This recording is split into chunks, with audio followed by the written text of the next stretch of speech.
Well, this game should be interesting tonight because Chicago may welcome their biggest challenge yet. In fact, it's almost a guarantee. The 5-0 Chicago Warriors take on the 4-1 Nashville Tempo as we battle for a spot in the SFLm championship game. Alongside Chris Curtis, I'm Cameron Irvine tonight, and we're ready here in the great Midwest. Yeah, indeed. Windy City's where we're at, and a battle for one of the coveted spots in the SFLm championship game. The double elimination tournament format has been a really exciting format to watch, as teams really, every game means something, Cam.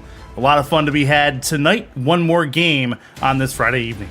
This Nashville defense is very young, but they are getting better with each week. Tonight, they will take on Isaac Knox and Henry McGee, a running back wide receiver combo that so far has been nearly unstoppable. You give one and you take away the other, and vice versa, and it just keeps on playing out against these defenses. They are the toughest team to stop right now. They really are, and if you are the defense, you really have to do something that no other team has been able to do to this point, and that's stop both at the same time.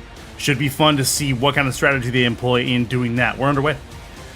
The ball's on the tee, the hands in the air, and kick it. We are off and running from Chicago in the winner's bracket. Third round game as Kenny Hendricks gets the ball out to the 30-yard line. He has been dynamic, the development player out of Alamo City, the linchpin of this Nashville Tempo offense. Yeah, he's been very good, and as has this Nashville offense. You mentioned it in the onset, just kind of warming up, getting things going, getting their offense going, and they finally hit some kind of rhythm. So we'll start first down and 10 at the 34. Nashville, their quarterback is Switch Thumper, development player out of Las Vegas and looking for a starting gig in the pros. Thumper will drop back to pass, and he'll dump it off to Ace Ketchum, and Ketchum's got a lot of space outside on the perimeter. They pick up a 15 yards and a Nashville first down. Something you'll see from the Nashville offense is they like to work in levels. They'll work it short, and then when you start to bring the linebackers down, they work it over the top into the second level. This is a real good start and exactly what they're looking for.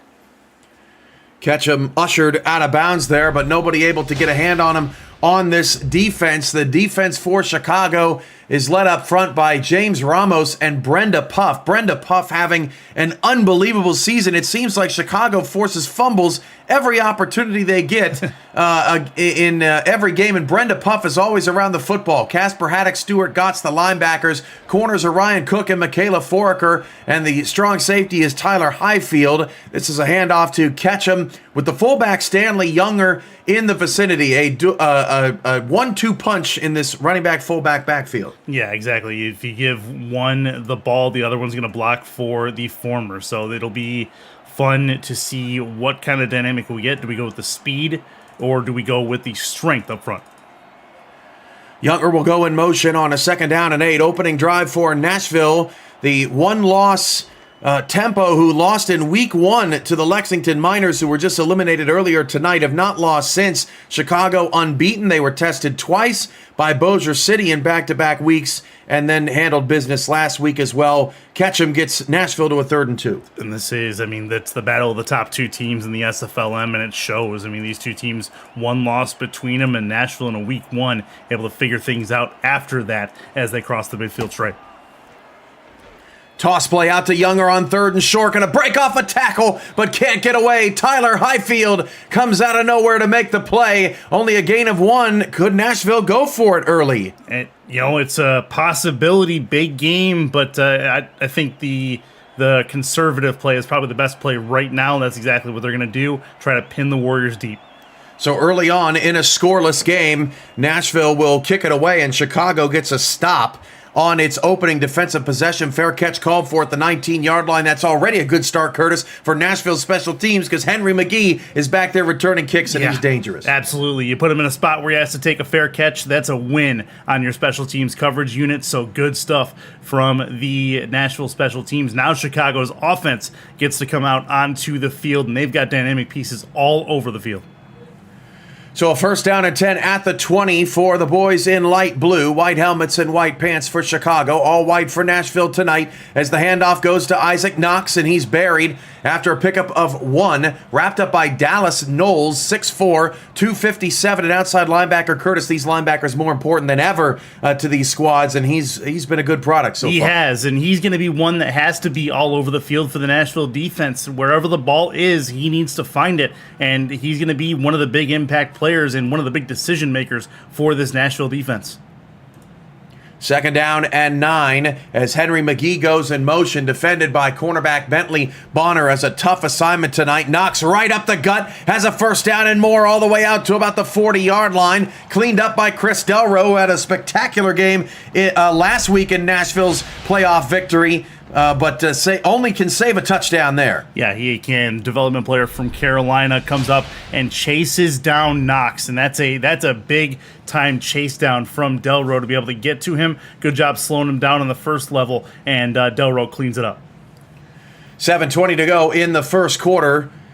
Scoreless game as Nashville shows blitz. They come right up the gut with it, but Isaac Knox able to get away from the first initial pressure, pick up 3 to bring up a 2nd down and 7. Knox been the main kingpin as far as the offensive game plan. Everything goes through him. We haven't seen anything from Henry McGee yet, but they also haven't needed him just yet, and they're already close to midfield. 3 minutes into the ball game, 6:55 to go in the first, no score as drop back for the quarterback Dylan Petty for Chicago. Hits Henry McGee for the first time tonight, moves the chains just beyond midfield. Ask and you shall receive. You talk about Henry McGee, and he's like Beetlejuice. He just kind of pops up immediately. Nice little in route coming in from the right side of the formation. Able to get off the break. The ball's waiting for him when he gets there. Past midfield plus territory for Chicago, and they're moving steady, if not slow. 6.5 remaining. Nashville with 7 in the box on this defensive set. The Warriors need the Nashville 38-yard line for a 1st down. Again, McGee will go in motion, and desperate to chase him is actually Chris Delro here at strong safety for Nashville's defense. Petty's going to hand the ball off to Knox. Knox breaks off an initial tackle, drags a couple of bodies, including Connor O'Shaughnessy, the 6'8", 272 defensive end, along for 5 yards. That's not an easy drag by any stretch, dragging O'Shaughnessy that far. That's a workout, to say the least. 2nd and 5, good 1st down play, gets them half what they need. Under 6 to go in the first quarter, and this matchup has been all we hoped for thus far. Nashville holding their own against Chicago, but Isaac Knox is breaking free out to the Nashville 35-yard line for another Chicago 1st down. Tackling super important on first contact for Nashville. We've seen a couple of times that Knox has been able to break first contact and get into the second level, including one right there. They have to be able to get bodies in front of him and bodies on him to clean up tackles. He's very good at making inept defenders who take bad angles miss, and he showed it there.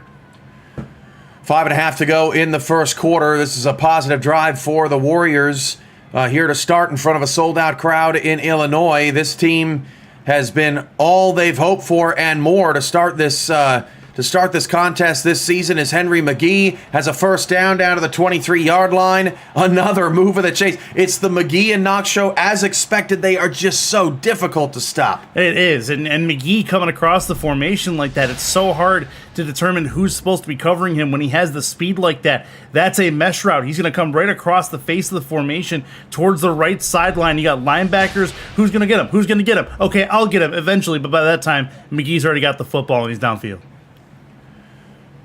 This drive for Chicago, impressive. Nashville not giving up anything over the top. Chicago staying patient, sticking with their 1-2 punch, and they've been pretty balanced about doing so. Back to the ground to Knox, and Knox is stood up nicely by a defender in the slot. Only picks up 4, and that's about as much as you can ask for. Get Chicago into a 3rd and medium situation, and you got them right where you want them. Exactly. Now the 2nd down becomes massive because 4 yards on 1st down is the minimum that he's gotten so far. 2nd down and 6, 4.5 to go. Winner goes to the SFLm championship leg starting January 1st. Isaac Knox gets down to the 11-yard line. Another first down for Chicago as Nashville searches for answers. They've gotten every one of their first downs on the right side of this formation. They're picking on the right side of this defensive formation. Watch for that to continue if the tempo cannot make adjustments defensively. Already 7 carries just south of 50 yards for Isaac Knox. So another first down for Chicago as Nashville looks to bend but not break. 4:05 to go in the first. Hand off to Knox. Knox cuts it back up the middle, right into the teeth of that Nashville defense. Cleaned up tackle makes it 2nd and 8. It's hard to believe, but when you have to put extra resources on Knox, it really kind of takes away and lets Henry McGee do what he does best in the second level. So now look for McGee. This is his spot to shine, 2nd and 8. 3:40 to go. Man in motion for Chicago is tight end Abad Ruiz the second. They also have Rochelle Johnson and Tyler Gregory at tight end, a stacked offensive lineup here in Chicago as Isaac Knox takes a draw up the middle just shy of the first down. They're going to mark him at 3rd and inches coming up. Also, Hingle, McCringleberry, and Bobby Tarantino, a pair of rookies. They can do some damage as well. And wide receiver Tyler Spencer at guard, one to watch, 59. Nashville needs this stop as well. They do not want to give Chicago the lead. 3rd and inches, they can hold them to 3 with a stop here. 3:12 to go in the first quarter. 3 in the backfield, including Ruiz the second. Lined up in the fullback position. 3:05 to go in the first. Toss to Knox. Knox will walk it in for the touchdown. And Chicago has an opening drive score. Easy as they do it.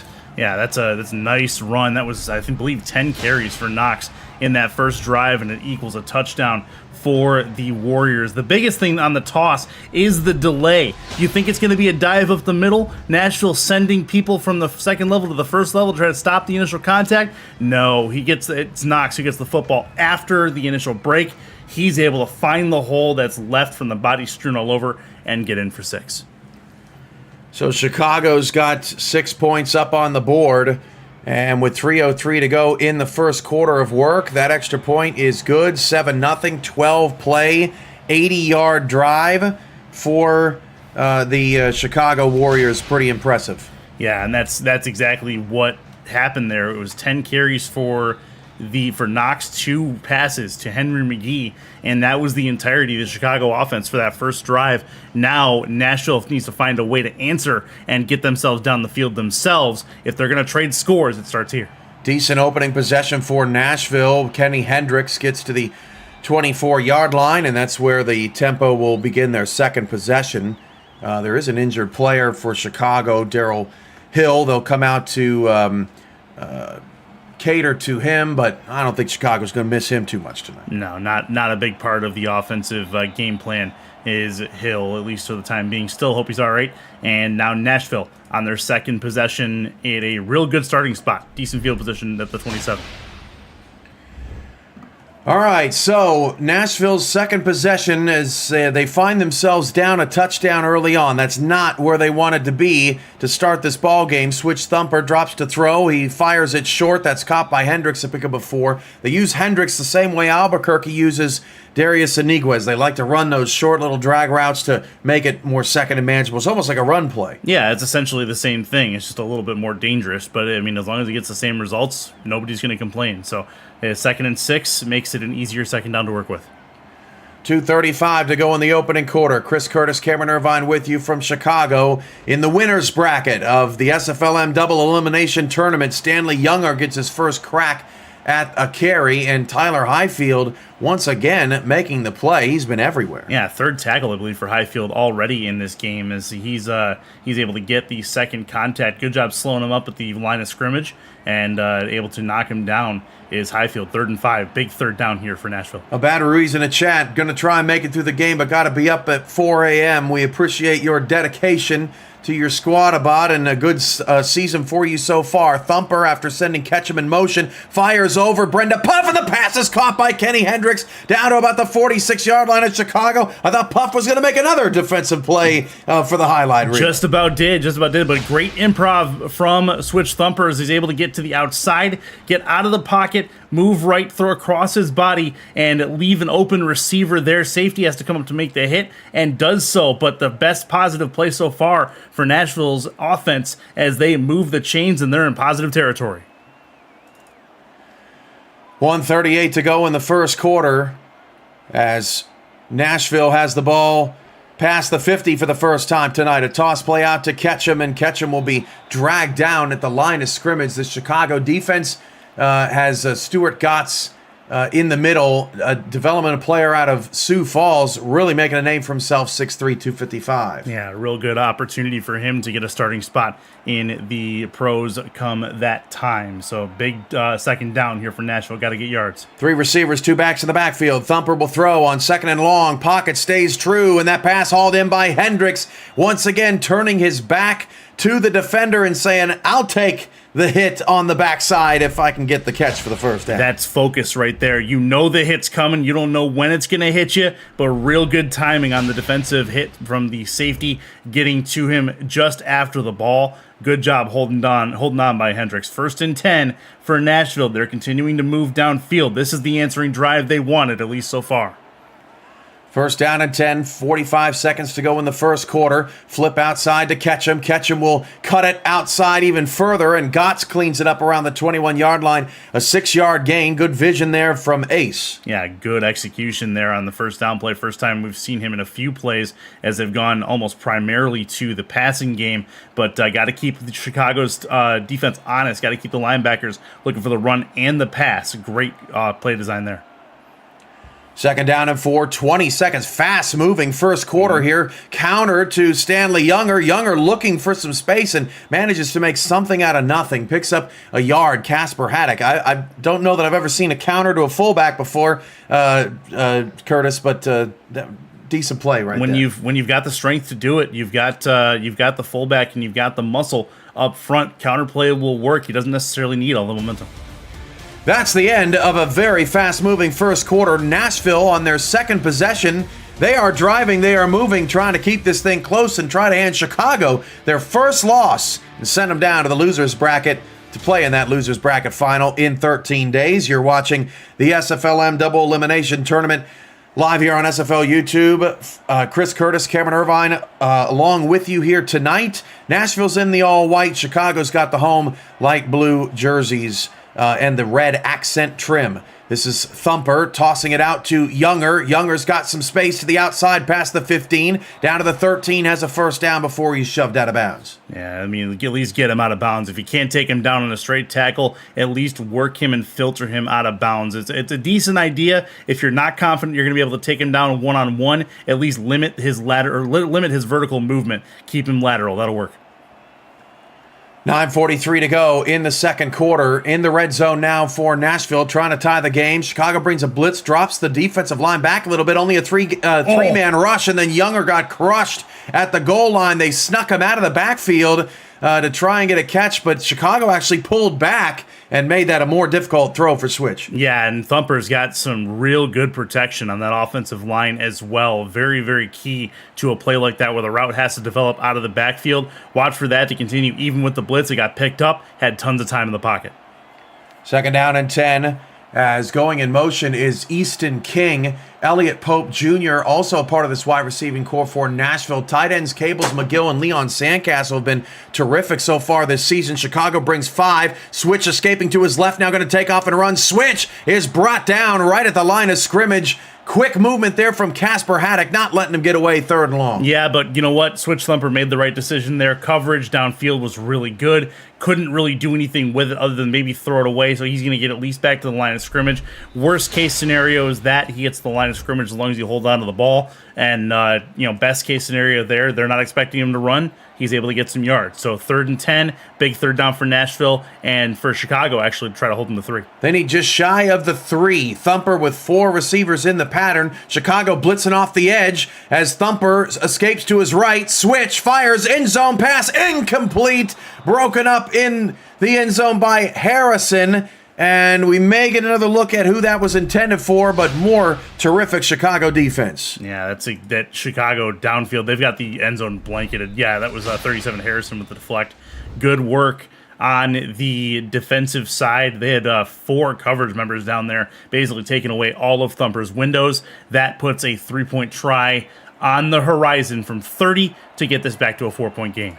So it's a 30-yard field goal attempt for kicker Takeda Yuki, who has been a nice addition to this Nashville tempo offense, as that field goal is up and good from left to right. 7-3, 8:59 to go. 12 plays, 60-yard drive. Another impressive drive. 3 drives so far tonight, 2 scores. Yeah, 2 score. And the biggest thing is you didn't necessarily need a touchdown to answer Chicago there, but now you lean on your defense. Now you need the Nashville defense to step up and stop McGee, stop Knox, because you were able to get some kind of points. At least that's something. You didn't want to get out of that drive with nothing.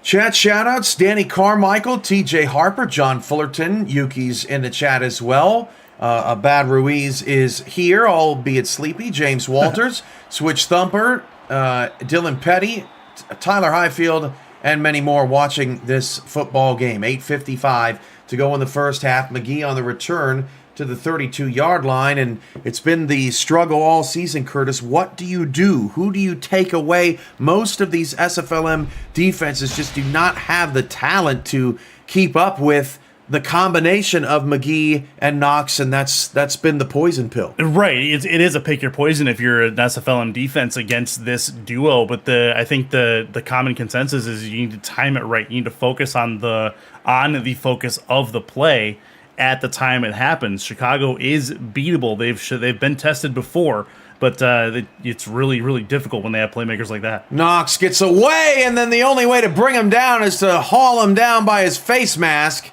That is going to be an incidental variety, so good news there for Nashville. And, hey, whatever you can do to keep that guy out of the end zone, that one called on Bonner. Yeah, take the 5-yard penalty, because that would have been 6 points otherwise. So, I mean, you got to do what you got to do there. It's unfortunate, but they will take the penalty and at least keep Chicago in front of them. Rochelle Johnson, no star fullback on this team, so a lot of their tight ends play fullback. Rochelle Johnson in at fullback. They run opposite at around the left side, and Isaac Knox actually picks up nothing. Chris Delro, the developmental player out of Carolina, with the stop. Finally had that breakout game last week, or just a few days ago against Pittsburgh. Had that 100-yard pick six that was a top play nominee for this SFLm season. Absolutely, and he's had a good tackle on Knox already in this game. Blitz coming. Petty against the blitz, fires and completes it. That pass hauled in by Bobby Tarantino. That's what SFL teams like to see. Blitz is coming, and you get out of it quickly. Yeah, not only do you get out of it, but you get the ball out with conviction, out of that crushing window that's collapsing all around you. Takes the hit, delivers the ball right on target. First down for Chicago, and they're in plus territory again. 7:50 to go in the first half. Chicago just their second possession, as both teams have had 10-plus play drives to start this football game. 3 receivers in the pattern. Hand off to Knox. He's got a lot of room on the left side. Knowles wraps him up for a 5-yard pickup. Chicago gets half of what they need. Yeah, they do, and that's 5 yards. If they can get 4 or 5 yards every single first down, then Chicago is going to be living La Vida Loca, no doubt about it. As Nashville needs to try to limit their first and second down efforts to try to create long third downs and then get off the field. If you had a Ricky Martin reference on your bingo card, there you go. Second down and 5, 7:17 to go in the first half. Tossed out to Knox, 2 blockers in front of him. Knox breaks the tackle past the 20-15 and out of bounds around the 15-yard line. You know, some games, Bossier City, for example, Curtis, did a pretty nice job containing Isaac Knox, but got burned by McGee. It looks like Nashville willing to live and die against Henry McGee, because they're not stopping Isaac Knox, already 100 yards. Exactly, but they are limiting well, I mean, I wouldn't even see they're limiting McGee at the moment, because Chicago hasn't been forced into a situation where they have to throw a lot. So we haven't really seen what McGee can do, minus the 2 catches that he's gotten and a couple of first downs. Knox is out on this play. 3 receivers, 2 to the short side left for Dylan Petty. Petty will run a draw to Knox's replacement, and all over that is Nashville's defense, so that'll force a second down and 8 with 6:45 on the clock. Yeah, but now you have Knox coming back in likely after the 1 play off, and a second down play that gets them 5 yards is just as good. So we'll see what they come up with here.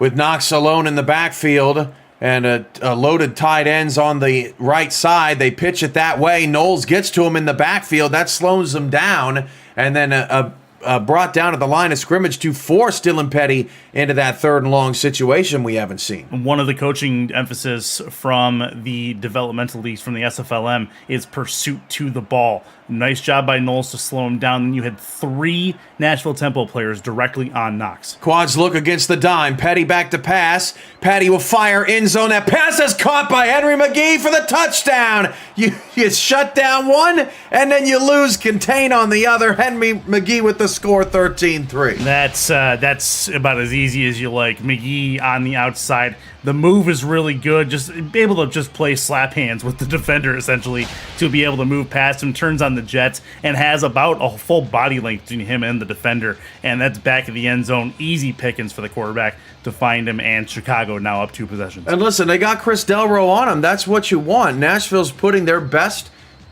player in the secondary on Henry McGee. He's hand fighting him as long as he can hand fight him, and then Henry McGee turns on the Jets. He's such a unique talent. It's going to be interesting to see where he goes in the draft. 8-play, 68-yard drive. Hi, Mom, says Henry as he waves to the crowd. So 6:05 to go in the first quarter, but with all the running, Curtis, we've seen this a lot in the SFL too. Even though Chicago scored on both of their opening possessions, the first half is 3/4 over because these drives have taken so long. Nashville has shortened the game. Yeah, it had, 5 drives so far, and 4 of them have gone over 10 plays. It's been a lot for both defenses to try to handle, and that return looked really good for a second. King on the return, Easton King, and there's another Chicago player down, Roman Pfeiffer. So that's 2 guys that are not that are fairly inconsequential to the Warriors, but have gone down tonight for injuries. They can't afford to lose anybody else. That blue tent's going to get full quick. Yeah, good stuff from the Chicago offense here. Nashville needs an answer. They don't want to trade touchdowns and field goals, so this, I think, has to be a touchdown. You don't want to let Chicago get away. A $2 super chat from John Fullerton. Thank you, John. 50 watching and only 5 likes. Hashtag hit that like button. Absolutely. Thank you. Helps the algorithm. At least that's what all the cool kids say. Who knows what really happens in the Google empire. 1st and 10 of the 35. Any help that you have is appreciated for the channel. Switch thumper back to throw now, trying to counter that touchdown drive, and it's swatted away by Michaela Foraker. 6'4", 200, has had a pick, I believe, in every game this season for the Warriors at some point. Brings up 2nd down. Just about had another one there. Foraker was the one that was beaten on the across your body throw earlier. Nice job by Michaela to get up and see that play happening, jump all over the football, knock it away. Switch thumper, talking about the Chicago flag on the sleeves. I do think that's pretty cool. That's about the best sleeve design I've seen so far. 2nd down and 10. Thumper back to throw. Hit as he threw, and he took it right to the gut. Man, if he had any food in there, it's not in there anymore. No, 3rd and 10. Absolutely. The quintessential Pepto-Bismol, which you just got right there. Great work on the defensive line to get home on the beat of the block. 3rd down and long for Nashville, not the situation they want to be in. Knowing Chicago's defensive front, they're probably saying, nausea, and then the next hit they get, it's going to be upset stomach, and they're going to go on and on. Here Switch Harburn. On a 3rd down and long, wide open, a pass is caught. That's Easton King being chased by Foraker inside the 10 and dragged down at the 1-yard line. A touchdown vulture sure to come, but Easton King makes a terrific play against that Chicago secondary. Apparently it was Harburn for Chicago that time. Good work that time for the tempo. And the biggest thing here, the pursuit by Foraker. This would be a touchdown in 99% of other cases. Michaela not letting that one lie. Tackle made at the 1-yard line, and now Chicago has a chance to make a stand. That's another play that SFL coaches and owners value. If you're not going to give up on the play and you're going to chase down a receiver and go save a touchdown, that's a pretty great play by Foraker. Now Nashville trying to punch it in with Stanley Younger, and Younger breaks off a tackle and scores. Touchdown Tempo. They answer the Chicago score, and this game is everything we had hoped for to start. Living up to expectations is exactly right. Great job by Younger to break off the first tackle, and nobody from the Warriors defense can get to him in time to keep his forward momentum stopped and just continuing to fight, keeping his legs churning. You see it there. First contact goes away. He's got the end zone. What an answer, Cam. That is exactly what the tempo needed, and to not give up. And then get less points than they give up. Maybe it's being in your presence. So I'm starting to think of all these terrible jobs. I wonder if he gets into the end zone, if he says to Chicago, "You ain't getting any younger." Oh, is that within your wheelhouse? Yeah, that's right there. Yeah, all right, that's good. I like it. Yep, that's good. Yuki with the extra point, although that was a knuckleball. 4-play, 66-yard drive, 5 drives, 4 scores. 14-10 with 5:18 to go in the first quarter of work, and now it's Henry McGee back to return the kick for Chicago. So look out if you're someone on the Nashville special teams from the 1-yard line. McGee on the return, and he runs into a wall at about the 29.5-yard line. If you're new to the Simulation Football League, welcome. The SFL is football for everyone. Get off the sideline and start your player today by joining our Discord server at simulationfl.net. Click the Join the Community button and begin your career. Just meet the stars of the SFL on and off the field. It's never too late to get involved, as Chicago will start with a first down, and if you're Nashville, so far, it's never too late to get a stop. Yeah, need a stop. That's the thing. 2 offensive possessions, 2 touchdowns given up by the Nashville defense. They need something to go right to give themselves a chance to take the lead. 5:14 to go in the first half at the 30. Petty going to set up a screen, dump it off to Isaac Knox. Wow, what a job to turn around. Bentley Bonner was defending someone else. That's great teamwork. Someone yelled ball, and Bonner turned right around and made a terrific open field tackle. Great communication by the Nashville defense. Usually you don't make that tackle one-on-one against Knox. He's able to fight his way through it, but great job, great communication, and Knox was not expecting somebody to be there as soon as he turned around.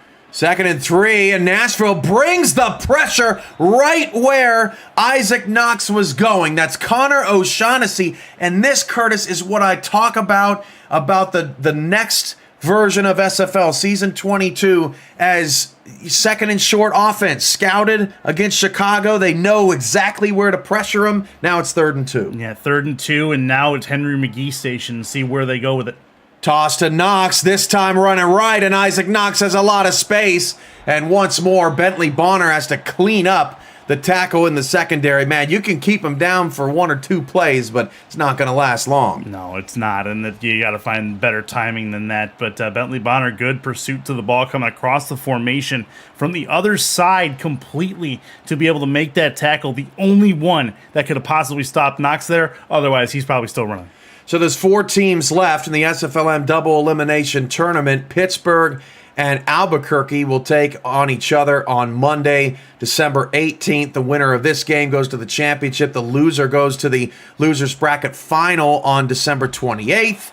And the loser of this game will face the winner of Albuquerque and Pittsburgh. Both Albuquerque and Pittsburgh took care of business at home tonight. Both games were entertaining and exciting in their own ways. But the key is that both teams got a lead early, double-digit lead early, and then held on basically the whole rest of the game. They did. Yeah, it's a big moment. Oh, blitz coming.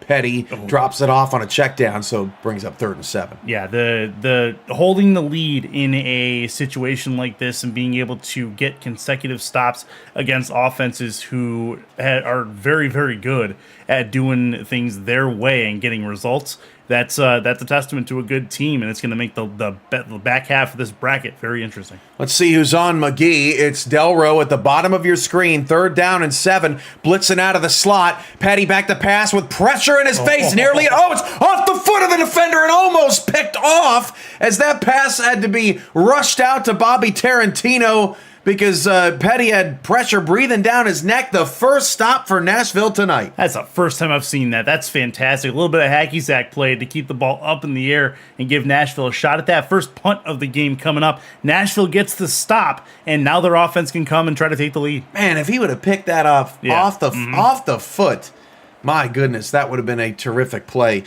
So Nashville will get the ball. Kenny Hendricks is fielding from about this 22-yard line, and he sneaks around the corner of the sideline to get out to the 28. Decent field position for Nashville. Both teams have all 3 timeouts, and the Tempo have a chance to take the lead with a touchdown. They do, and this becomes a pretty big drive defensively for Chicago. You give up a touchdown the last time out, so they've got some things to focus on, some things to fix as Nashville tries to get something going on the offense. King's in the slot. Hendricks is at the top of the screen for Nashville. They've got Younger and Ketchum in the backfield. Thumper will drop to throw. Thumper fires over the middle. That is caught, and that is a first down past the 40 to the 44-yard line. Easton King. It's not Kenny Hendricks early in this first half. It's King. A nice wrinkle from Nashville. It is. He's finding spots, weaknesses in these defenses over the middle of the field here. Grabs the ball, secures it. He's able to turn upfield, turn on the jets, and get 5 or 10 more yards before he's even touched. That's great work from King,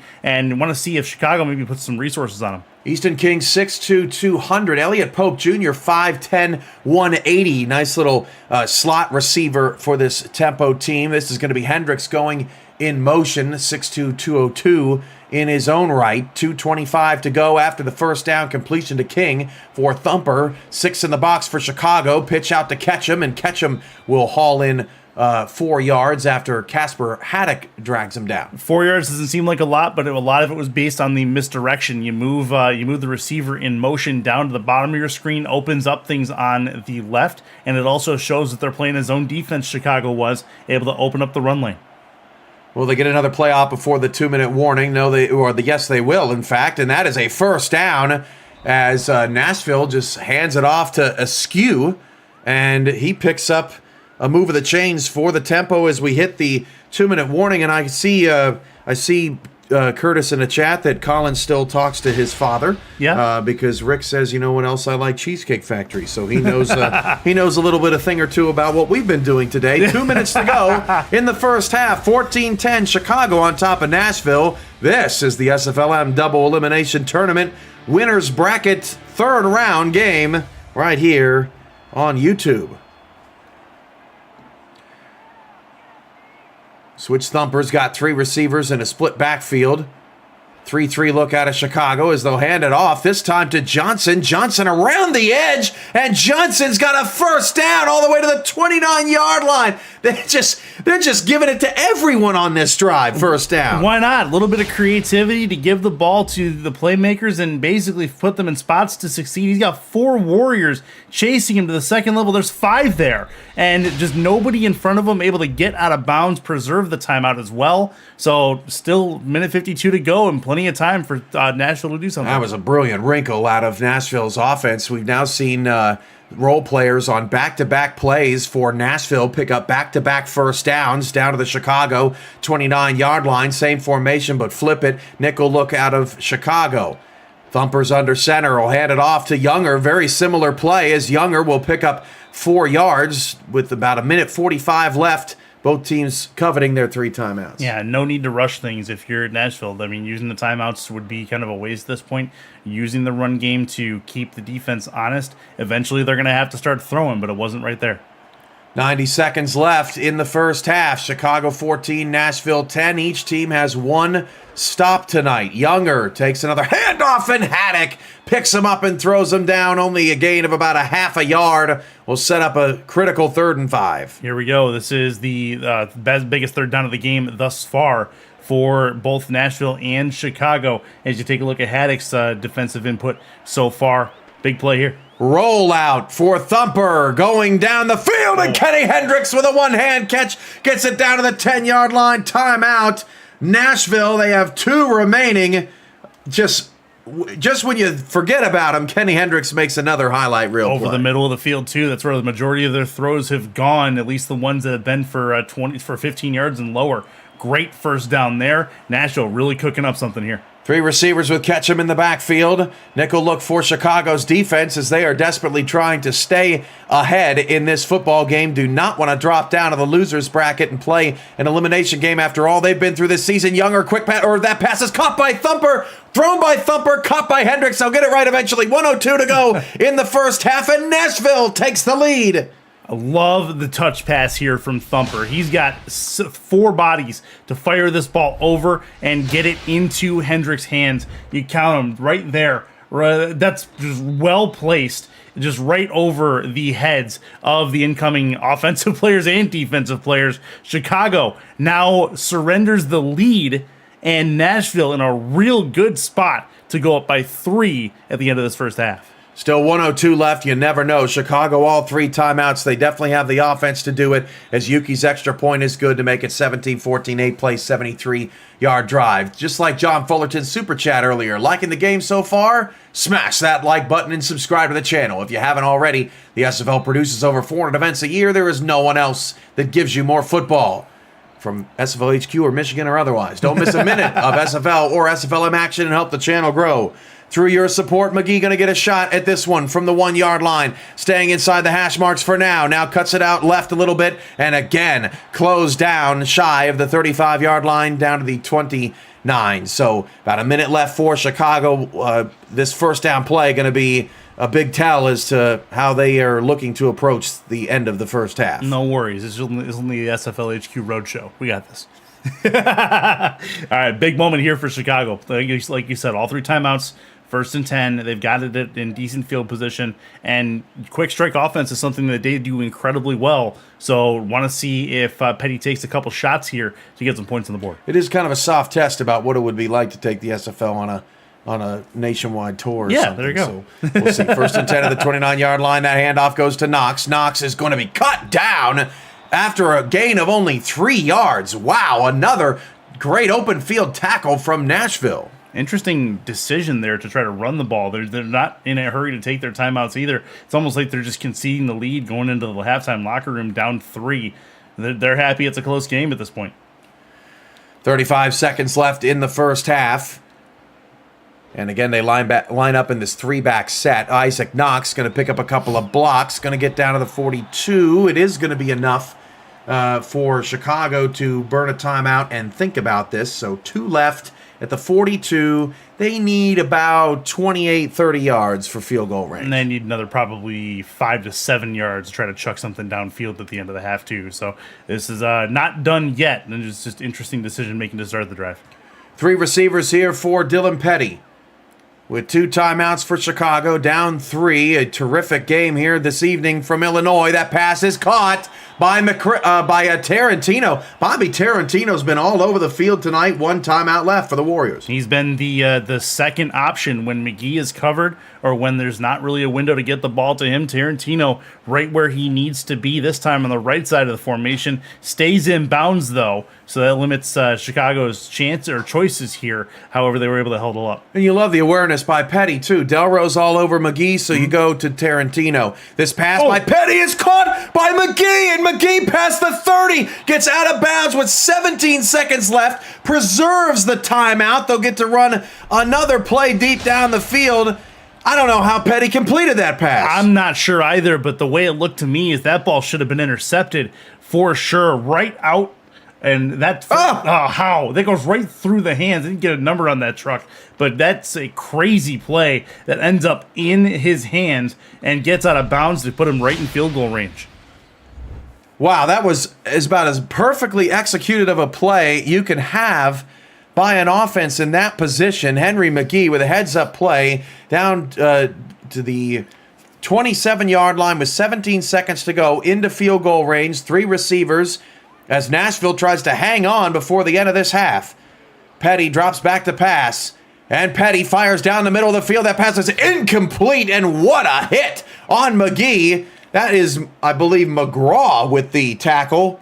12 seconds left, 1 timeout. Yeah, that's, I mean, if you got to play physical on McGee, that's how you do it. Just make sure he touches the ball first and knock him down, keep the ball out of his hands, knock it out of his hands, do whatever you have to do within the confines of what you're allowed to do, and that's exactly what he did. And that 1 timeout left is key. That keeps Chicago's offense on the field. 2nd down and 10. They hand it off to Knox, trying to get into closer field goal range and a timeout call with 8 seconds left. So maybe didn't feel too comfortable about the length of field goal. They say, hey, let's make this more of a chip shot. Let's tie this game going into the half. Good call. Always got a little bit more wind going on in the Windy City for sure. So that's a decent idea to get a little bit closer. That turns a 46-yard field goal into a 36-yard field goal. So that's a big difference there. Man, Knox, 21 for 135 in the first half. He is ridiculous. 36-yard field goal attempt now for Hudson James, and Hudson James's kick is good. And if they wouldn't have run that play, Curtis, they probably would have missed that field goal and been down at the half. And man, I think that nearly shaved the upright. And if that ball had hair, I think it would have shaved the left upright. That's exactly how that would have gone. And you can see it here. Very, very close to not getting 3 points on that. And now all square at the end of the first half. 17-17. That's about as good of a first half as you can ask for in any football game. No turnovers. We've kept it mostly clean with penalties tonight. We've seen a lot of brilliant play, a lot of wrinkles in both offenses, particularly Easton King of Nashville. And this is King back to returning fumble the ball, and it's recovered by Nashville. That could have been a disaster. The clock hits zeros, and the half is over. Woo! Wipe the brow. Yeah, no kidding. Just get the sweat off the forehead and take that message into the locker room. Hold on to the football. That could have been real bad, real quick. But how about a fast-moving possible winner's final game? Immediately after that fumble, I was thinking, where is Brenda Puff?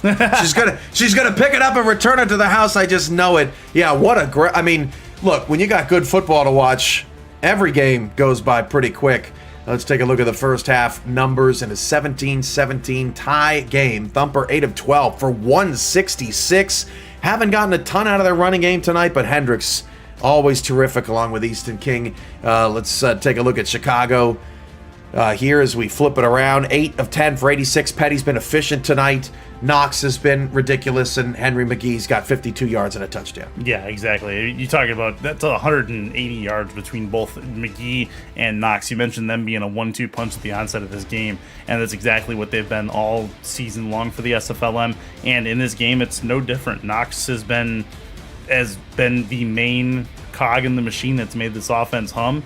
Petty's able to get the ball to McGee and to Tarantino when he needs to. And this game, far from over. Still a lot of football left, but Nashville, if they're going to have a shot to keep it close and possibly win this game, they have to try to limit the impact of both of those players. Second half adjustments is going to be a big deal here tonight. Who's got more stuff to try and counter and get this win? Kick is underway here to start the third quarter. Chicago will receive the ball to begin the second half. This is Tarantino on the return for Chicago, and he'll get it up to the 29-yard line. So, everything's on the line here. If you win this, look, this SFLm season has been as fast-paced as anyone could possibly be. Games basically every 3 or 4 days. If you win this one, Chicago won't have to play again. Nashville won't have to play again until January 1st. So you get a couple of weeks, very much needed break. But if you lose this game, you end up having to play on the 28th and then on the 1st, right? So a huge advantage to the team that can go unbeaten out of the winner's bracket. Yeah, exactly. A lot of time to rest, relax, enjoy the holidays, that kind of thing for the players, the coaching staff, and everything. This becomes a massive second half for both these teams. A bunch look starts the second half for Chicago. Don't think we saw that in the entire first half, and Knox picks up 8 yards. Yeah, that's about the same as we saw in the first half. Chicago done really well at those efficient first down plays, getting 5+ yards on first down makes the rest of your chain sequence a lot easier to work with. Now a 2nd and 2, and I bet you we know where this ball's going on second down.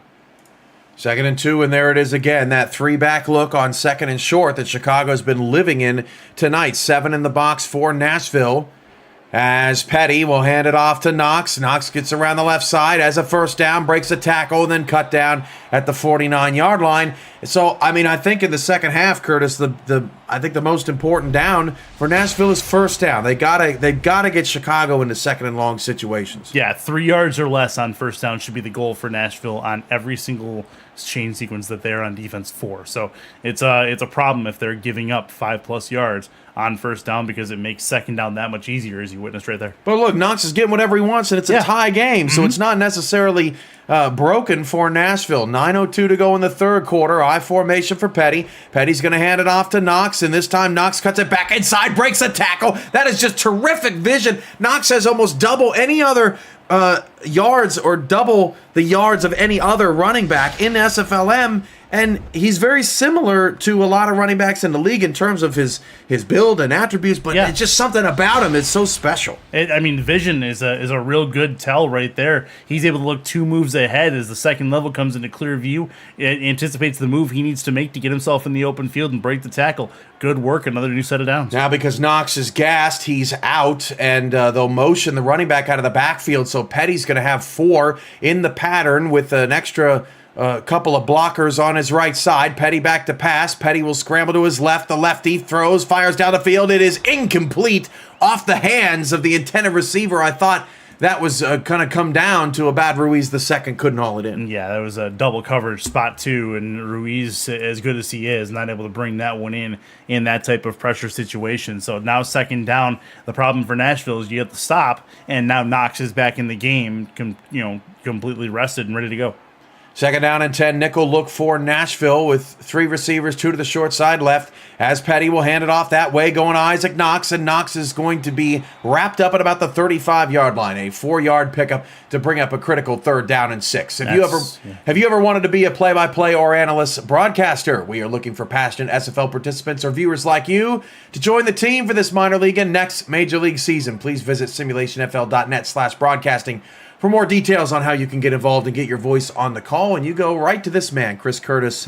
He'll take care of you, set you up, make sure you have everything you need to be successful. As successful as these two teams have been in SFLm this season. McCringleberry goes in motion as Petty drops to throw on third down. Rolling left, looking for someone to get open. Deep ball into the end zone. Touchdown, Henry McGee! He gets open again, and Delro can only shake his head all by himself in the end zone. Chicago back on top. Yeah, Delro's been good against McGee for most of the night, but you give him one opportunity, and in this case, 2 opportunities. He's going to make 2 excellent plays. Very good angle taken by Petty, getting out of the pocket, the left-hander finding the seam to put that ball where only his guy is going to be able to get it. Delro had no shot to knock that out of the air, and that is a Chicago touchdown and a great way to start the second half. Henry McGee, as soon as he saw that ball was going to him, got to another gear and separated himself from Delro. 6-play, 70-yard drive for Chicago, makes it 24-17, 7:45 to go in the third.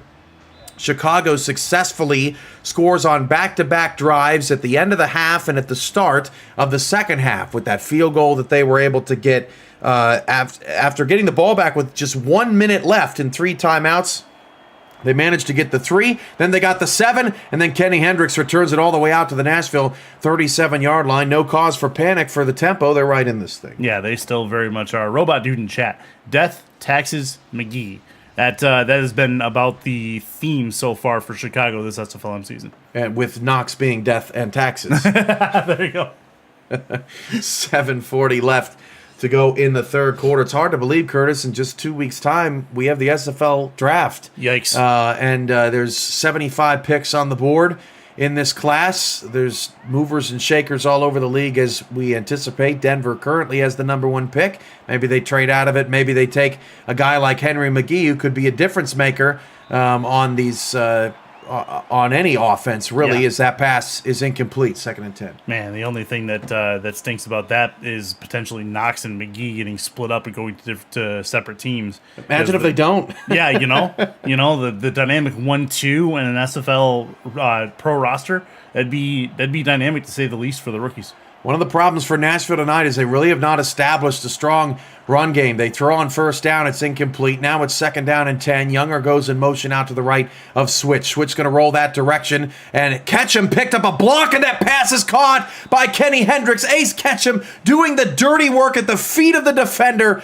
Help Switch Thumper get a first down. Yeah, great play over the middle of the field. Nashville's been very successful working the middle of the field. You'll see the post route over the middle. There's 4 Warriors right there, and that is right in the center of the 5 dice in the middle of the numbers right there. 1st and 10 for Nashville. Only down a touchdown. No reason to panic. Hendricks right where he needs to be. Hendricks up to 88 yards on 6 receptions. Now first down with 7:10 to go in the third quarter. 24-17 Chicago. Switch going to throw again. Now scrambles off to his right, or left rather. That pass caught by Hendricks, and Kenny is heating up first down. Yeah, in his office, he's finding the place right between the 2 safeties, and neither safety able to come over and help in time. You can see they take their time to get kind of signaled as to who's going to go after the ball and which one's going to go back. Free safety comes up, free safety comes up, makes the hit, and Hendricks all over the place, finding the seam in the middle. Switch Thumper on the road against the SFLm's best team so far this season, and his QBR's over 130. It's been an impressive performance. Flip out to Ketchum. Ketchum breaks a tackle, and then going to churn forward for another 3.5 yards, dragging Foraker with him. Second down. That's a good first down play, and maybe 3 yards is exactly what the tempo need, and they're trying to keep Chicago's offense to less than 3 on first down, but 3 seems to be the magic number for the tempo so far. They've got an unbalanced line off the left side as the handoff goes to someone other than Ketchum, picks up a couple of yards on that one. That was Leon Sandcastle out wide for Nashville. Had a touchdown a couple of weeks ago, but has been real quiet tonight, as has Cables McGill, who's a terrific tight end. Yeah, not a big fan of that particular run. Just a more lateral than vertical movement. I definitely want vertical movement against the Chicago defense. 3rd and 5, blitz Chicago, but then they drop off. They only rush 3. That pass is caught in the end zone. Touchdown to the speedy Elliott Pope Jr. 5'10", 180 out of the slot, scores, and Nashville an extra point away from tying it again. The window that needed to be hit here for this pass to work. How about the inside track? And that's a quarter-size window you're trying to fit a $50 through. That's awesome. And Nashville 1 point away from tying it up, and this game far from over. As we know from the last couple of days, go routes in other football video games may not be very easy to execute, but here in SFL, I mean, he just streaked right down the middle of the field and scored. 6-play, 62-yard drive, back and forth to start the third quarter. We're now tied at 24. Yeah, this is setting up to be a real solid finish. Only halfway through this third quarter so far, and still a lot of time left in it. Things seem to have started to slow down versus what the first half was, which was just nothing. Bing, bang, boom, and it was done. From the goal line, this is Tarantino on the return, and Tarantino gets up to about the 37-yard line. Nicely done. McGee, they've actually been kind of kicking away from him tonight, which is smart by Nashville as well. And look, if this is a championship preview, Curtis, this is a pretty good championship preview because, you know, the loser of this game, they only have to win one more game to make it back into the championship. The problem is that you got to beat the undefeated champion twice. And if you've already lost to him one time, that's going to be pretty challenging to do. It is, but I mean, this is everything we could have asked for out of a championship preview and then some. I mean, winner goes to the championship game, and both these teams definitely want it and want that extra time off as well. 5:43 to go in the third quarter. Now what can Chicago's offense do to answer? Hingle goes in motion from right to left, and the handoff goes to Knox as Nashville all over him really quickly. Dallas Knowles basically said, I don't need my body, and just threw it at Isaac Knox to slow him down, only a gain of 2. Knowles has been on Isaac Knox for the majority of this game. He's been first contact on Knox in a majority of situations, and Knox has gotten the better of him on a few occasions, but it seems Knox is wearing down, and Knowles seems to be only getting better as the game goes. 5:20 to go, toss to Knox, and look at Nashville, 5 bodies all over Isaac Knox will set up a critical 3rd down and 4 as the tempo defense gets more and more desperate to stop this guy. And Isaac's success has been limited to more the off tackle and outside edge runs. Between the tackles has not really been his strong suit, and Nashville's starting to realize that if this run's going to the outside, they've been able to tell pretty quick. And McGee's pass is knocked away, incomplete, so the 3rd down stop happens for the Nashville defense. Chicago will have to punt for just the 2nd time tonight. Man, we've only had 2 punts in this game as well. This has been fun, to say the least, for both defenses. For both offenses, but Chicago having to punt twice, not ideal for them, and now Nashville a chance to get 14 unanswered points if they are able to get a touchdown in this possession. After Chicago had 10 unanswered points at the end of the half and at the start of the second half. This is a deep kick. Hendricks on the return, and look at Kenny Hendricks, a 20-yard return when it looked like there was hardly anything there, all the way out to the 35-yard line. Making something out of nothing, and that negates a real good punt, makes it more average than not. Net return on that is not very good. So here we go. So they start their drive at the 35-yard line, and Nashville in a spot where another long blood-sucking drive to keep Chicago's defense out on the field is exactly what they want. I'd see another 10-play drive is more than they could ask for. Younger's going to start in the backfield with 2 receivers off to the left side, as Nashville begins yet another critical drive in this nail-biter of a game. The handoff goes to Younger straight up the middle, and that play is blown up by Brenda Puff on the line. No gain. Now available free to download. You can play the SFL video game on the go on the Retroid Pocket 3 Plus, an emulator for 4K23 in the palm of your hand. Order your Retroid today at GoRetroid.com. Search SFL and download our mod at simulationfl.net/4K23 Retroid, the official console of the SFL. Deep shot thumper. That pass is caught with the penalty. First down, seemingly into Chicago territory. Pope Jr. with the catch. It was pass interference. It will be declined, and nothing can keep Switch Thumper and this passing attack down right now. They actually took the penalty, believe it or not, so I'm not entirely sure why. Did he drop it? Maybe. Let's see. He did. That ball's on the ground to the right. Well, they're going to put it. They're going to mark it at the 40. Are you sure? Did they take that penalty? I'm pretty. Yeah, they definitely accepted the penalty. Maybe it was an equal yardage. Maybe it was 15 either way, and so they said, "Sure, we'll take the penalty." Yeah, I mean, but that takes away the yards from the receiver. I don't know.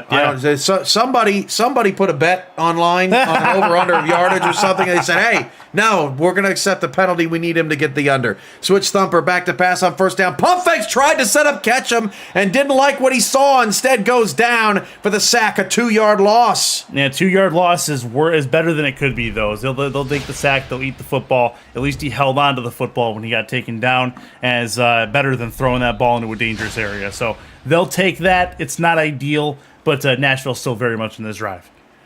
3:38 left in the third quarter. Chicago and Nashville tied at 24. Winner secures their spot on the SFLm championship leg on January 1st. And if necessary, on January 5th, if there's an upset against the league's unbeaten winner of the winner's bracket. Switch Thumper, back to pass. Oh, Switch Thumper, it was almost caught. There's upset stomach. Or is it not? I don't know. It's a lot of hits. 3rd and 12 now for Thumper and Nashville. That's indigestion. That's indigestion that you just saw right there. 3rd and 12 coming up. And a big hit, well-timed, just a half second later. That would have been a sack instead and maybe a fumble. I'm not going to finish that song. 3rd and 12. 3:19 to go in the third. 4 receivers, 2 to either side. Dime look here for Chicago. Hendricks is going to go in motion. He's in the slot. Now he's going to motion into the opposite slot, and now a 3-by-1 look. Thumper on a 3rd down and 12. Back against a 4-man rush. Quick pass. That pass is hauled in at the 39-yard line, but it's going to be 4th and 3, and that will serve as a Chicago stop. I'm not sure if Thumper thought he was going to get something different out of that route, but they'll have to punt. Yeah, and a chance for a coffin corner at the very least here. They're going to have to give the ball back to Chicago, give the ball back to them within the 5-yard line if they can do it. Can they get the coffin corner? It's punter Charles Brown, and he'll get McGee inside the 20. That's not a loss. Henry McGee didn't get another chance at a return either. Yeah. But maybe could have asked a little bit more from Brown. Yeah, wanted something a little bit deeper, a little bit more towards the sideline if you can get one there. But not ideal for Nashville the way that drive ended. But Chicago, I mean, they have a chance here to put their foot back into the driver's seat, see what they can do. Nashville a chance to take the lead for the second consecutive quarter, but they couldn't do it. Now it's back in Chicago's hands. Petty's going to start with a pass. Petty deep down the field. One-on-one coverage, and Chris Delro wins the battle. Delro talking to his teammates saying, "Did you see that? King McNeely, the newcomer for Nashville, who led his team in tackles in his first game just a few days ago, makes it 2nd and 10. That's an underthrown ball from Petty, too. He's got to be able to put some air underneath that ball and lead his receiver into the football downfield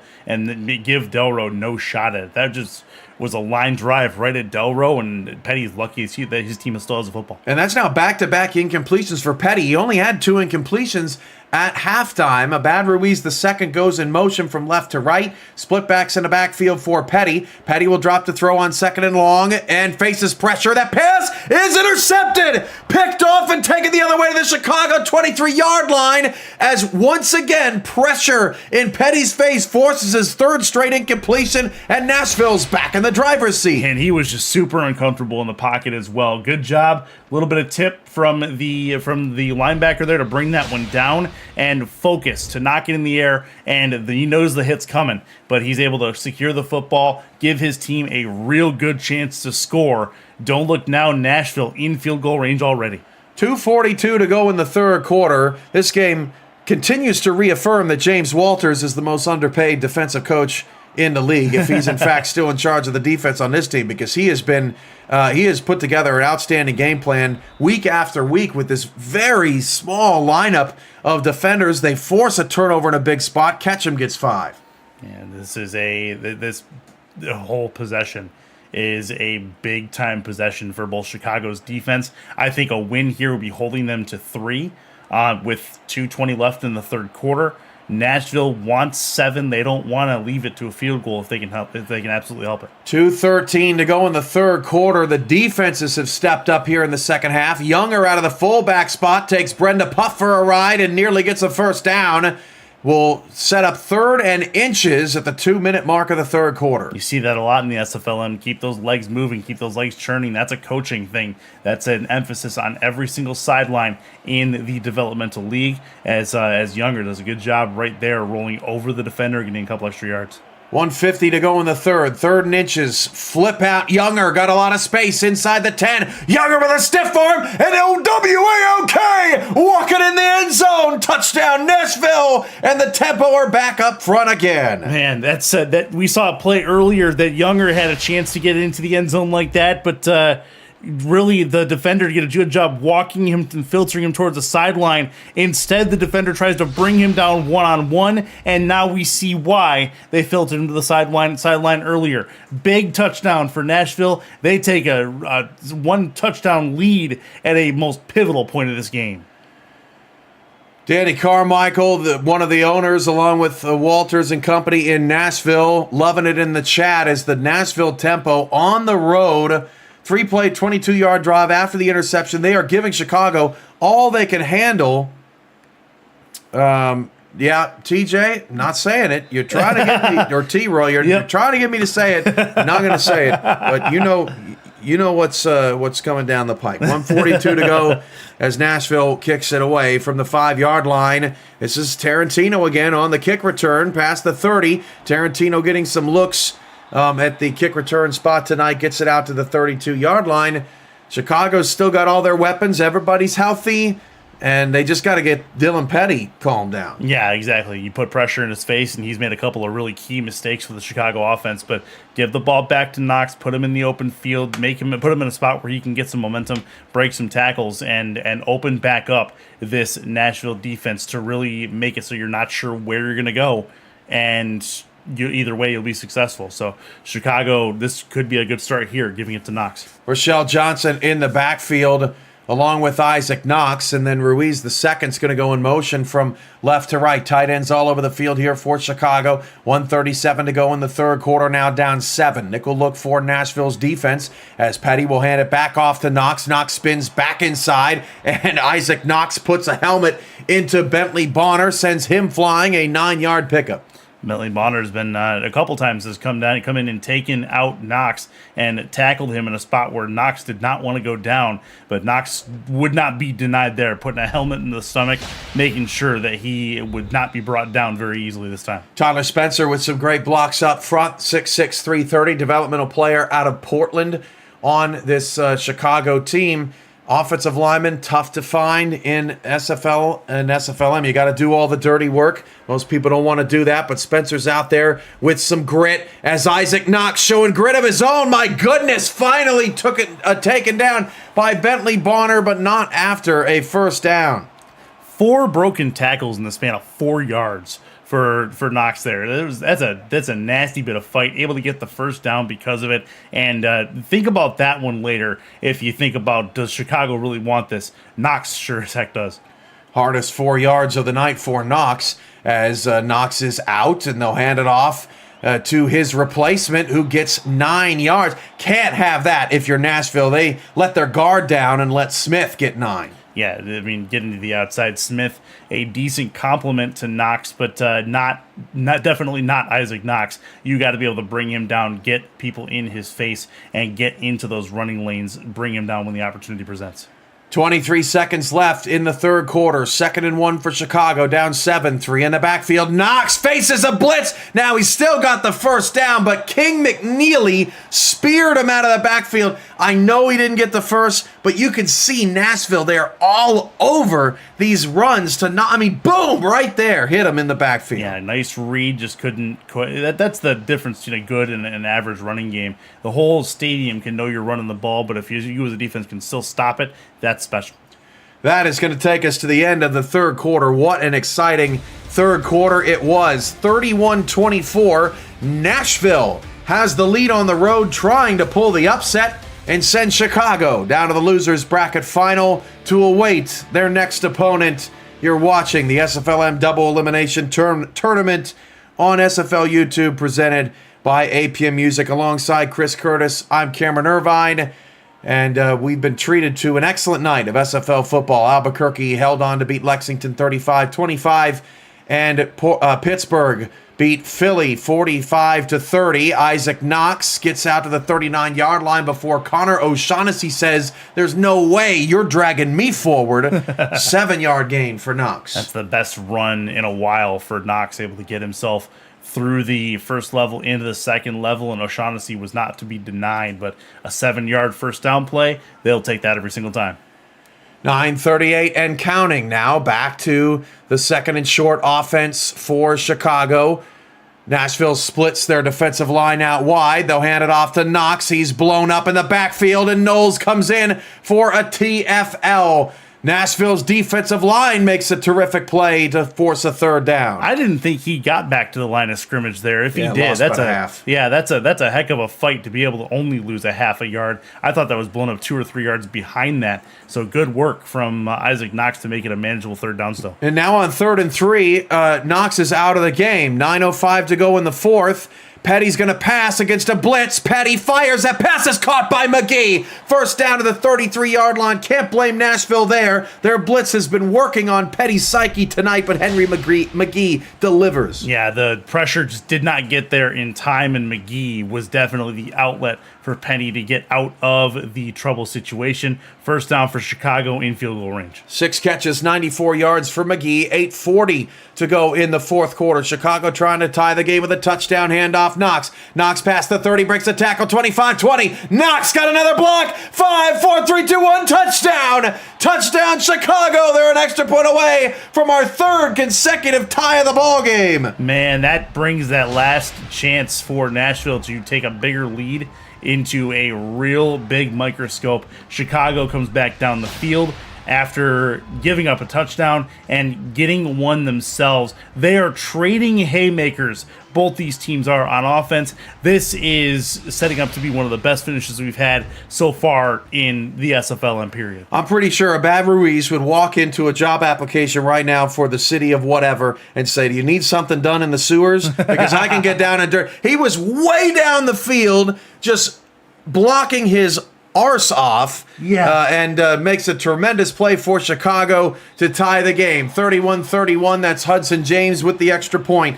8 plays, 68-yard drive. Does it get any better than this with 8:33 to play? 8.5 minutes left, and we still are no closer to choosing a winner than we were at the beginning of the game. Chicago in a real good spot now as their defense comes up against the Nashville offense. With momentum, Nashville needs to try to reverse the tide.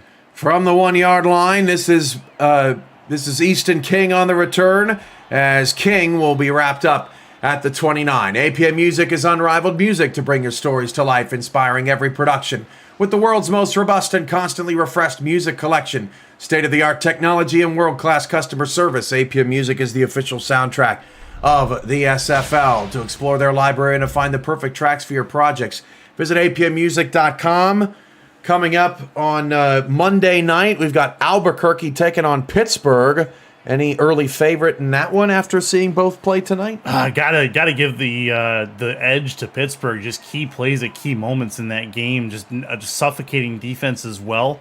It was really fun to see. I'm gonna go with Pittsburgh against Albuquerque, which may not be the popular decision, but it's the one I'm going with. Thumper down the field to the 44-yard line. Pittsburgh may be a little bit less experienced than Albuquerque, but they certainly have had a great team this season. Look at that, 146.3 QBR for Switch Thumper, out of his mind tonight. Yeah, he's been very, very good. Quick throws, getting it out of trouble, but also the precision on his throws, finding tight windows with those footballs has been key and precise for Switch Thumper in that role.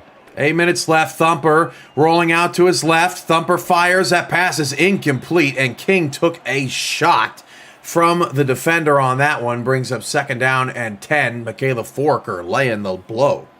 Yeah, Foraker, we saw more of her in the first half than we did so far in the second half, but definitely making their presence felt. 2nd and 10, and Nashville needs to at least probably get 5 yards out of this, making a manageable third. 7:58 left in the fourth. Chicago's defensive line leaves the middle open. Nickel look. Thumper back to pass. Thumper pressure and goes down. Brenda Puff again. She makes a big play every game. A loss of 6 on the play. That's nasty. Make it a 3rd and 16. And Thumper, I mean, what can you do there? Wow. Nice job by Puff to break through the blocking. Got to put another body on her or something like that, because that one-on-one matchup just did not work there, and now all the momentum belongs to Chicago. Brenda Puff now leads the SFLm in sacks this season. 3rd and 16. 7:30 to go in the fourth. How's Thumper going to get out of this one? Switch Thumper deep down the field. It is caught. Hendrickson fighting for the first down. He's 1 yard shy. Do they dare go for it? What an effort from Kenny. I think the daring person in me says, yeah, absolutely go for it. Even in a tie game, 1 yard, 4th and 1s are very hard to stop, and the probability is there. Do I think they're going to do it after a hit like that? I don't think they're going to. I think they're going to punt this football, but I really don't agree with the decision. Man, I gotta agree with you, Curtis.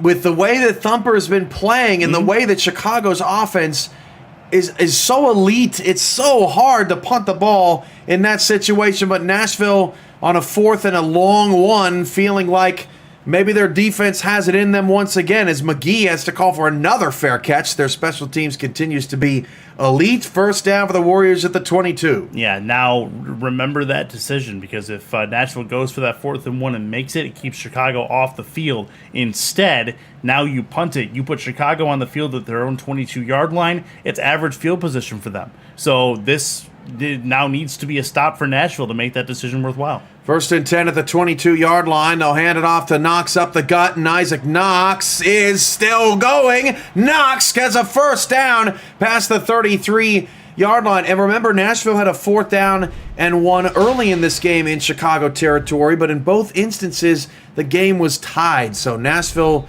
not willing to take a huge risk when the game is 0-0. You know what? That it's a fair point. It's a fair point, but especially when you that. have Knox, though. I mean, you got to keep him off the field. Knox has been crazy. Petty's been good, and Knox just went through 4 would-be tacklers to get that play done, and now has a draw play with more open field. Well, now he's out, but it doesn't matter. Look at the running lanes for the Chicago Warriors backs. A 6-yard pickup to Knox's replacement. Nashville is starting to not just bend, but break a little bit. Yeah, and I think a lot of that has to do with the fatigue level. They look gassed. They don't have a lot in the tank right now because they've been on the field a whole lot over the last several minutes of this fourth quarter, and they're starting to show the effects of that. 2nd and 4, Nashville loads the box. They shoot the gaps. Isaac Knox gets it out to the right, saw the pressure coming, and picks up a first down. So now under 6 to play. You wonder how many possessions are left in this football game. Yeah, it's a real good question. I think maybe Nashville, if they get a stop soon, they might have 2, depending on how long or how much clock Chicago can chew on this drive. 3 receivers, 2 in the backfield, 5:38 to go in the fourth quarter. 31-31, Warriors trying to stay unbeaten. Hand off to Knox, and Knox is going to be blown up by O'Shaughnessy after a 5-yard carry, but we may see the 3-down back set here on 2nd and 5. Yeah, I don't see why you wouldn't at this point. Give it to Knox. He's got plenty of gas in the tank at this point after taking a play off. And in a 2nd and 5 scenario, worst case scenario, you have a 3rd and short coming up.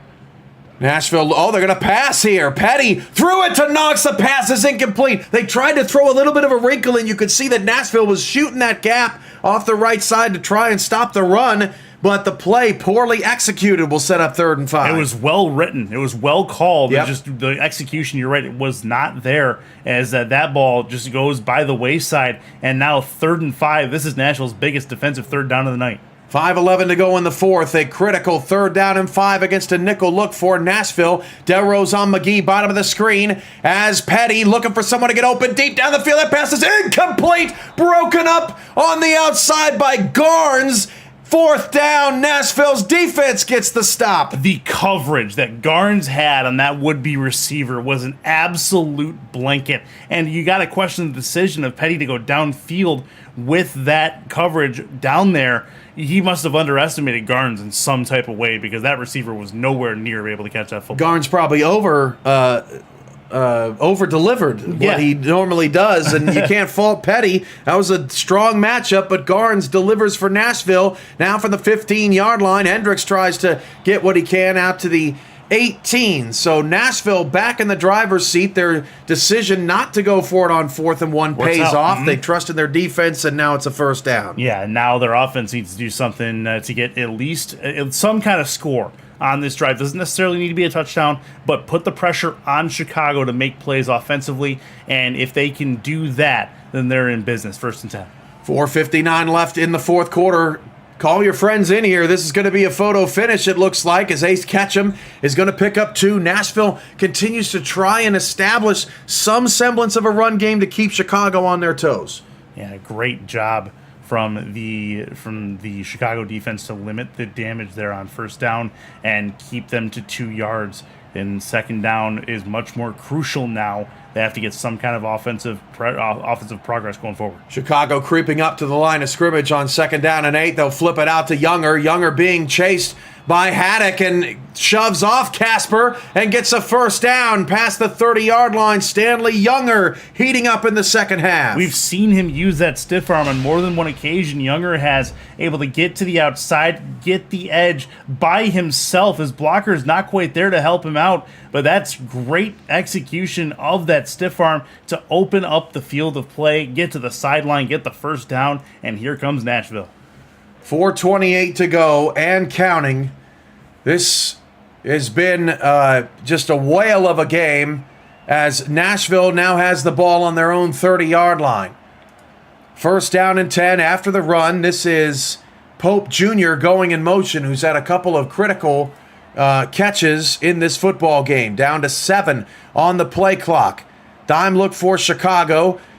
Thumper's going to hand it off to Ketchum, who's trying to get to the outside, but Ketchum's going to be dropped for a loss of 2. Going back to Younger 10 carries today, 66 carries in his first 5 games, 87 for Ketchum. So the very balanced backfield, but Younger has kind of taken on a mind of its own here in the second half. They're two different kinds of backs, though, too. Younger's got more of the strength. He's got more of that ability to break tackles with his physicality rather than. Oh, there's some physicality. Ace Ketchum says, "What are you talking about?" They mark him short of the first down. That may be a challengeable offense there for Nashville on a critical 3rd and inches, but Ace showing some rare power there as well. Yeah, I think he actually is a little bit short here based on where the ball ended up. And we'll see if they decide to take a second look at it. But but you're right, he shows a little bit of physicality there. And not to say he doesn't have any, I would just say he doesn't have as much as Younger in that particular avenue. 3:40 left. They don't challenge. You may have been right, Curtis, just shy of the first down when his knee went down. So 3rd and inches, they'll hand it off to Younger. He's got the first down. That's not worth potentially burning a timeout in a tie game.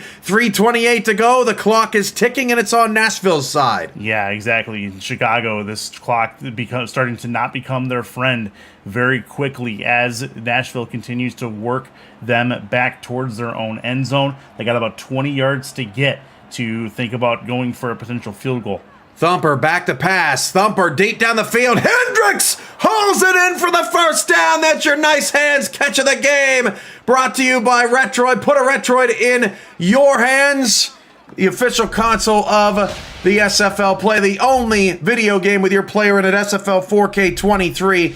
He is just, I don't know if they work on that in practice, but the one-hand post play for Hendricks is just dynamite. And when you have a hand like an oven mitt, it kind of makes it a little bit easier to catch that ball coming in, but it doesn't make it easier to hold on to, that's for sure. Thumper to pass and sacked back at his 48-yard line of Chicago. A 6-yard loss on more pressure from the Warriors. Talk about a timely sack. You get one right on the money there from Chicago. Needed every bit of the sack there from Warren, able to get to the quarterback and kind of reverse the tide, get the momentum back in Chicago's favor. A 6-yard loss when they needed the most. Justin Lee, I've got my Retroid in my hand right now. Exactly, dude. Exactly. 2:25 to go in the fourth, 2nd and 16. Thumper to pass. Thumper dumps it off short. That pass is caught by Hendricks, but he runs out of real estate. Stops the clock with 2:21 to go. 3rd and 13 for Nashville. And then how do you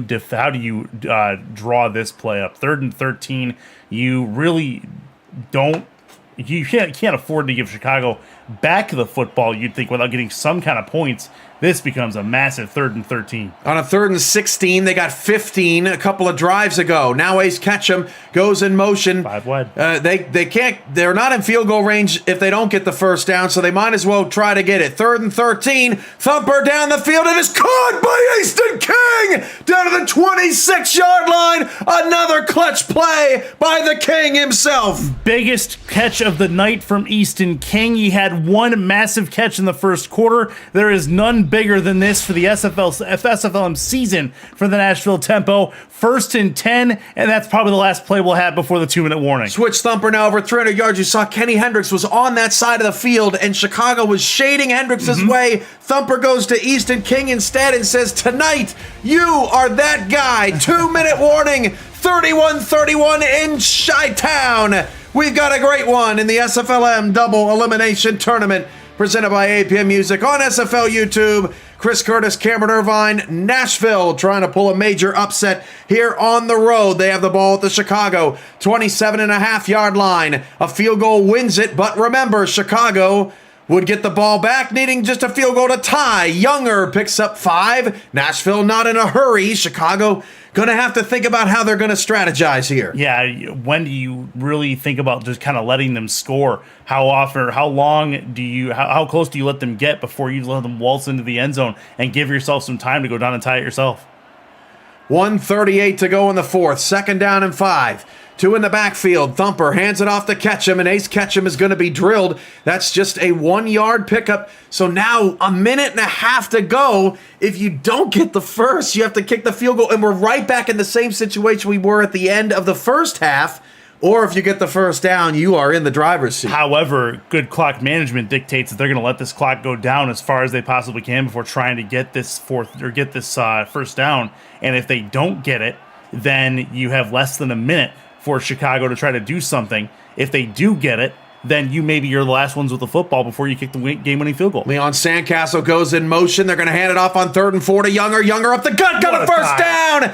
Inside a minute to go, Chicago calls a timeout. They're clinging on for dear life. Yeah, and what a dive from Younger. The awareness of where the chains are to get the yardage necessary to move these chains and make this a much more difficult task for Chicago. Now decision time. Do you let them score?